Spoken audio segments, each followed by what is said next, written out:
आत्मा अजर है, अमर है, यानी इसे नष्ट नहीं किया जा सकता, क्योंकि नष्ट उसी चीज को किया जा सकता है जिस चीज को बनाया जा सकता है। तो ना तो कभी आत्मा पैदा होती है और ना ही इसे बनाया जा सकता है। शास्त्रों की अगर माने तो आत्मा उस परमेश्वर विराट का ही एक अंश है।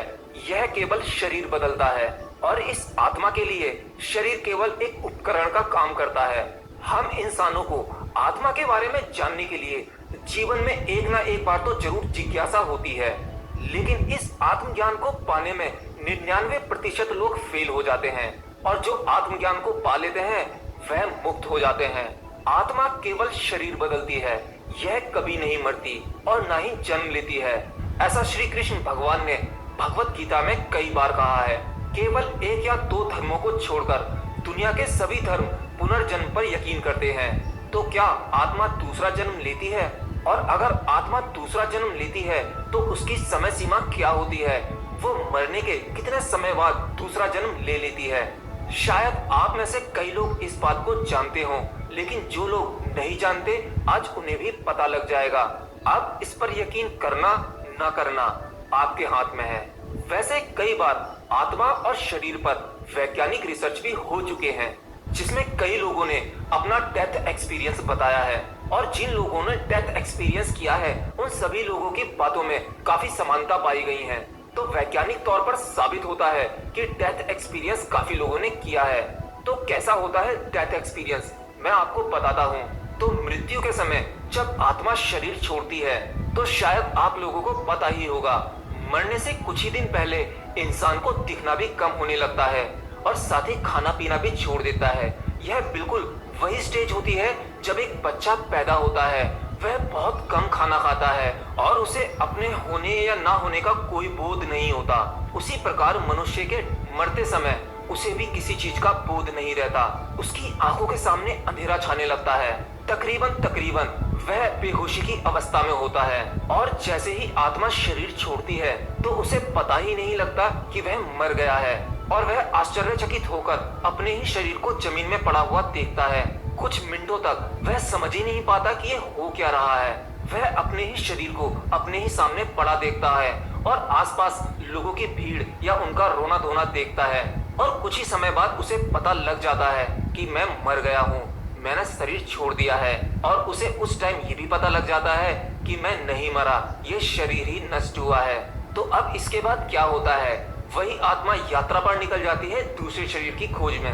अब सवाल यह उठता है कि दूसरा शरीर कितने दिन में आत्मा धारण कर लेती है, यानी दूसरा जन्म उसे कब मिल जाता है? आमतौर पर साधारण किस्म के व्यक्ति को तुरंत दूसरा शरीर मिल जाता है, तो कुछ को 3 दिन बाद।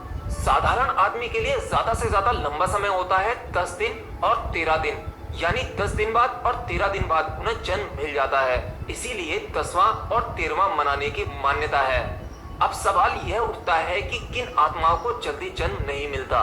केवल 2 तरह की आत्माएं होती हैं जिनको बहुत जल्दी जन्म नहीं मिलता, जो बिल्कुल असाधारण होती हैं। नंबर 1, जो देव आत्माएं होती हैं, जिन्हें हम देवता भी कहते हैं। शायद आप लोग जानते होंगे कि जिन देवताओं को आप पूजते हैं, आपके कुल देवता या जो भी जिस प्रकार के देवता होते हैं, वह सब पुण्य आत्माएं होती हैं। उन लोगों को भी जन्म नहीं मिल पाता है। ऐसी आत्माएं आप लोगों की रक्षा भी करती हैं। ऐसी आत्माओं के लिए विशेष प्रकार की माँ की कोख चाहिए होती है जो अद्भुत हो। और दूसरी उन आत्माओं को जन्म नहीं मिलता जो बहुत ज्यादा शैतानी होती हैं। अगर सिंपल शब्दों में कहूँ कि हमारे इंसानों में जो बहुत ही क्रूर किस्म के इंसान होते हैं, बहुत ज्यादा अत्याचारी, ऐसी आत्माओं को भी जल्दी जन्म नहीं मिलता, क्योंकि ऐसी आत्माओं के लिए भी इसी प्रकार की कोख की जरूरत होती है गर्भ धारण करने के लिए। जैसे एग्जाम्पल के तौर पर कहें हिटलर जैसी आत्मा दोबारा जन्म लेने के लिए हजारों सालों का इंतजार करना पड़ सकता है, तब जाकर हजारों सालों में कोई इस प्रकार का आदमी पैदा होता है। तो ये सब कुछ था शास्त्रों के अनुसार। और अगर आपको इन बातों पर यकीन नहीं होता तो ये आत्मज्ञान गहरे ध्यान में जाकर भी अनुभव किया जा सकता है। यानी अगर आप एक्सपीरियंस करना चाहते हैं अपने शरीर और अपनी आत्मा का, तो इसे गहरे ध्यान से एक्सपीरियंस करना संभव है। लेकिन अभी विज्ञान इसे पूरी तरह से नहीं मानता। विज्ञान मानता है कि हमारे शरीर में कोई तो ऐसी एनर्जी है जो हमारे शरीर को चलाती है, लेकिन विज्ञान पूरे सबूतों पर ही काम करता है। बिना सबूतों के वो अपना कोई भी स्टेटमेंट नहीं देता। लेकिन अभी भी मेरे पास में कुछ ऐसे सवाल हैं जिसे विज्ञान आज तक नहीं सुलझा पाया है। जैसे पानी को अगर एनालिसिस किया जाए तो पानी में दो ही एलिमेंट होते हैं, H2O यानी हाइड्रोजन एंड ऑक्सीजन। यह बात विज्ञान जानता है, लेकिन वैज्ञानिकों से कहा जाए कि इन दोनों एलिमेंट्स को मिलाकर आप पानी को बनाकर दिखाइए तो वह बना नहीं सकते। हाइड्रोजन और ऑक्सीजन को मिलाकर वह पानी नहीं बना सकते। यह एक नेचुरल प्रोसेस है जो वैज्ञानिकों की पकड़ में नहीं आ पाया है। दूसरा सवाल, वैज्ञानिक इंसान के दिमाग को खोलकर उसमें सारी चीजें बता सकते हैं, कितने तंतु हैं, किस प्रकार की दिमाग की बनावट है, लेकिन वही वैज्ञानिक इंसान के दिमाग के अंदर स्टोर वह सारी मेमोरीज के बारे में नहीं पढ़ सकते। जबकि हमारे दिमाग में सभी मेमोरीज स्टोर हो जाती हैं, लेकिन उन मेमोरीज को वैज्ञानिक नहीं समझ सकते, यानी वह डाटा दिमाग से नहीं निकाला जा सकता। इस जन्म की तो दूर की बात है, हमारे इस छोटे से दिमाग में हजारों जन्मों की मेमोरी स्टोर होती है और दिमाग की कैपेसिटी अनलिमिटेड है, यानी कि हमारा यह छोटा सा दिमाग अनलिमिटेड मेमोरी को स्टोर कर सकता है।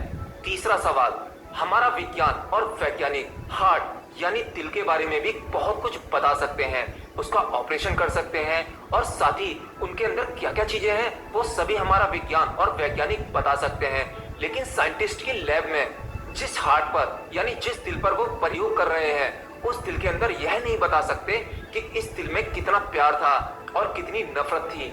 यह डॉक्टर्स के हाथ में नहीं आ सकती। वह बता सकते हैं इसके अंदर स्किन है, ब्लड है, या हार्ट के अंदर जो भी फाइबर तंतु होते हैं, वह सब कुछ विज्ञान बता सकता है, लेकिन यह नहीं बता सकता कि इस दिल के अंदर कितनी फीलिंग्स, कितना गुस्सा और कितना प्यार है। यह वैज्ञानिकों की टेबल पर नहीं पता लगाया जा सकता। तो दोस्तों, ऐसे ही बहुत सारे सवाल हैं जिनका जवाब ना तो वैज्ञानिकों के पास है और ना ही हमारे पास। लेकिन हाँ, इनसे एक बात साबित हो जाती है कि ऐसा कुछ है जो इंसान की पकड़ से बहुत दूर है, और यही वो चीजें हैं जो भगवान या ईश्वर पर हमारी आस्था बनाए रखती हैं। तो दोस्तों, बस आज के इस वीडियो में इतना ही। अगर वीडियो अच्छा लगा हो तो लाइक कर देना, ज्यादा से ज्यादा शेयर कर देना, और अगर ये चैनल आप पहली बार देख रहे हो तो हमारे चैनल को सब्सक्राइब भी कर सकते हो, क्योंकि मैं ऐसे ही इंटरेस्टिंग वीडियोस आप लोगों के लिए लाता रहता हूँ। तो मिलते हैं अगले वीडियो में, तब तक के लिए बाय बाय। अब आपकी शॉपिंग करेगी शॉपिंग।